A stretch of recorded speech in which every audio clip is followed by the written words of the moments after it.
আমি আসছি তাহলে। হুম। টাকা নিয়েছো? হ্যাঁ, 100 টাকা নিয়েছি। 100 টাকা নিয়েছো মানেটা কি? 100 টাকায় কি হয়?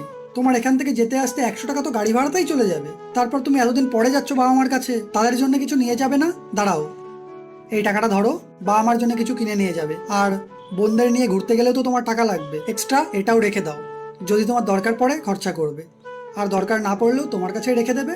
তোমার তো লাগে, তোমার বাবা তোমাকে ভালো থাকার জন্য আমার হাতে তুলে দিয়েছে। তুমি ওখানে যাচ্ছ, ওখানে গিয়ে যদি কিপটেমি করো তাহলে বাবা কি ভাববে? তুমি এখানেও নিশ্চয়ই ভালো নেই, আমি তোমাকে কিছু দেইনি তাই খরচা করছো না। আমার মনে হয় সমস্ত ছেলেদের তার সামর্থ্য অনুযায়ী তার ওয়াইফকে কিছু টাকা দেওয়া উচিত, যাতে সে তার হাত খরচাটা চালাতে পারে। সব সময় হাজবেন্ডের কাছে হাত পাতাটা ভালো লাগে না। ছোটখাটো জিনিসের জন্য আমার কাছে হাত পাতবে, সেটা ঠিক না।